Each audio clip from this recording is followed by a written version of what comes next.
What's going on, everybody? It's R3 Speed Fab. I'm Reggie, and today we got the Prisma video. Yeah, man. Really our first official product review. This is something that when I was looking at it, couldn't really find much about it online as far as reviews. Now, I've seen a lot of people at the racetrack have them. The stuff that I did see about it looked pretty positive, but at its core, you know, this is a $400 air pressure gauge. So the question is for you guys, is it worth it? And really, what do I think about this gauge? I've used it for a while now. I've had it out at the track, I don't know, maybe 10 times between practice and a race. So I wanted to have some hands-on experience with it, and I've used it for a while before really kind of commenting about it. So to give you some backstory here, I've got a collection of gauges here. This is everything I could find that was in the shop and the trailer. So this is 4 air pressure gauges, okay? I'm sure y'all think I'm crazy. This is the oldest one we've got, an intercomp. And honestly, we bought this when the gauge prior to it broke. And I've never been a fan of this gauge. The biggest reason why is it'll come up on a number and then it continues to creep up for a considerable amount of time after it takes a pressure reading. So I think it's somewhat accurate, but it could take you 30 seconds if you just put air into a tire and you're trying to set it to get it to come down and settle. So it's really frustrating. And we went from that. I bought this one when we got back kind of into racing when we bought the Pro Truck. And it's a digital gauge by Longacre. I like the gauge. We bought it for the purposes of storing hot and cold pressures. And honestly, I thought the functionality of it was difficult. I struggled to get comfortable with it and never really used it other than just checking pressures. So this was not a cheap gauge either. And honestly, what I'm planning to do now is I'll sell this on eBay, Facebook, something. I'll get a little bit of money out of it. I don't need it any longer. It's a nice gauge, man. Came with a nice case. For me, I don't know, it's kind of heavy. I just never got my arms around this one. And when we got back into karting, I bought this one, another Longacre. This is a great gauge. This is probably the gauge I recommend, honestly, for almost anybody in karting, especially if you're new getting in. This is a great gauge, man. For 50 bucks or less, it goes bang on right to your pressure. It's real accurate, I think, compared to other gauges. An interesting note, I was kind of doing, I debated a comparison video here, and when I was kind of checking, and this one was consistently a half a pound higher than either of these. Both of these were really his. This has got a really great swivel chuck on the end of the gauge, okay? And the reason that's important for me is on a lot of tires now, the valve stem is way back in there on the tire. So having a chuck that swivels and that's easy to get on and off is pretty important, because every time you put that on or off, you're gonna let a little bit of air out. And if you're trying to check a hot pressure, you put that on there and you let a lot of air out, now you have no idea really what your hot pressure just was. So one of the biggest downsides to this gauge for me was that, one, it came with this clip-on chuck end, which I hate. I've never used these. I never got comfortable using them. And again, going back to the valve stem, how far down it is in there, virtually impossible, I thought, for me to use it. Maybe somebody more talented, man, could get away with it, but I couldn't make it work. So the first thing I did before I used it is I put just a ball chuck on it. This isn't a swivel end. This is just what I had in the shop. So I've got to put a swivel end on this for me to make it to where I really like it and it's easy to use. It works now, but I basically got to rotate the tire around to get it into the position that I want to get the gauge on there. So the Prisma, the HP4M, something like that. Really, I bought this because I wanted a digital air pressure gauge, right? And then I also love the fact that it's got the infrared tire barometer sensor, temperature sensor on it. Biggest selling point to me for this gauge.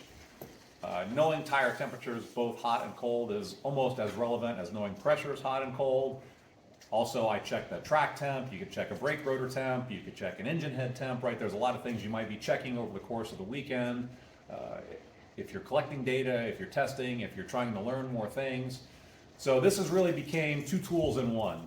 And a combination of that, I was carrying around already a secondary, so I'm carrying an air pressure gauge and a barometer. This allows me to do both. It also will store your pressures hot and cold, okay, which is great. And it will store it in a memory function.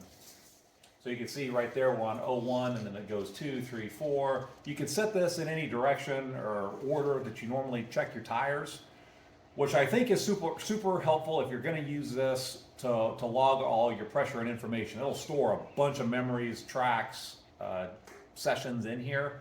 I really haven't used the memory function because I tend to take that information and I put it in to Race Studio 3 when I'm downloading off the Micron 5. So I'll put in whatever session notes I had, right, and then I'll also put in my hot and cold pressures, and if something was abnormal, right, like I gained a half a pound more on the right rear, I would note that in there. So it's great for storing that. I think having the functionality of it is good. I haven't used it a lot, but I can tell you already it's a lot easier to use than this one as far as storing those pressures, getting them in there every time, and then going back to access them. So I think that's a big selling point. Now the other thing with this is I saw they just came out with one, or they had it right when I bought this and I didn't realize it.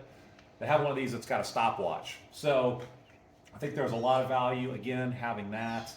Now you've got 3 tools in one. You've got to buy all those tools.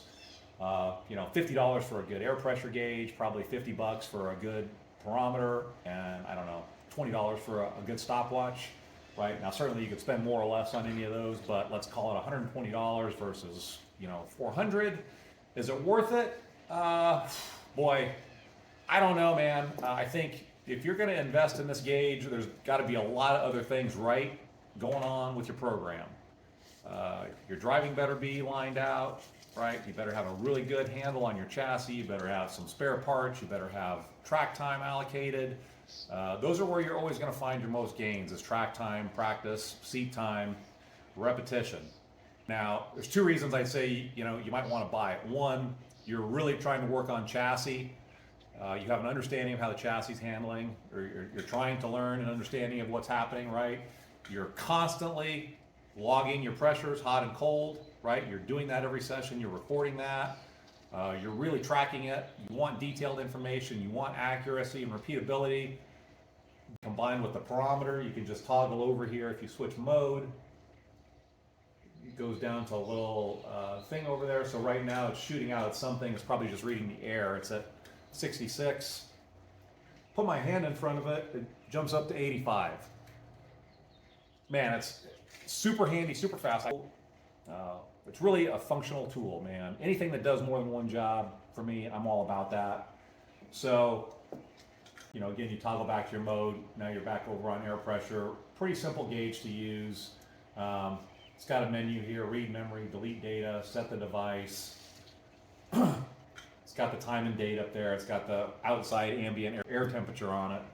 It's got a little battery life on there. So, great gauge. You know, it doesn't come with a cover. I spent another $40 on the silicone cover, and really, if you're going to spend this much on a tool, you better try to protect it. So you're going to drop it at some point, or something's going to get dropped on it.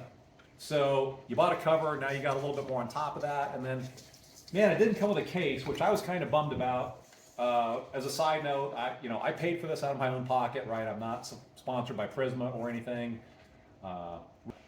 Sure would have been nice to get a case or a cover for $400, right? But I ended up just using, I had an old Pelican here that I think we had, I don't know what was in there. I think some Micron parts from when we were just kind of starting with that. So I repurposed it, and that's basically my case now for this. It fits in there real nice. Again, it's protected if I am moving it around, and want to take care of it, because hopefully for me, right, I mean, this gauge has to last me as long as now I'm in karting. Something revolutionary would have to come out on the market for me to replace this. I really like it. I think once I get that swivel chuck end on there, it's gonna make it just a little bit easier to use, that much better of a tool.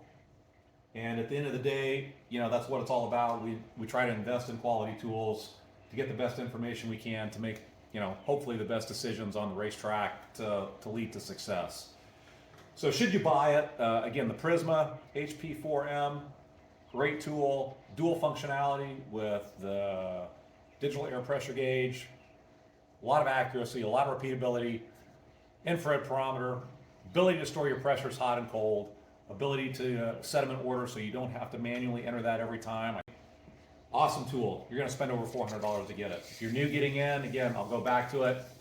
I gotta suggest probably the long acre, unless you just got money to burn, and again, you've got all those other things already addressed. So if you want the best of the best, you have it. I would never discourage someone from buying it, and I'm happy with the investment, the purchase. I hope this helped you guys out. If you've used this gauge, you know, drop a comment in there, like, follow, subscribe.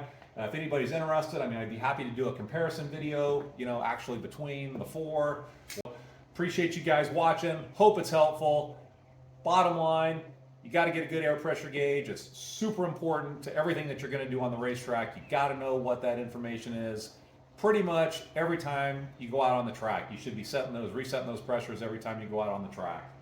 It's R3 Speed Fab, Memorial Day weekend, Indy 500.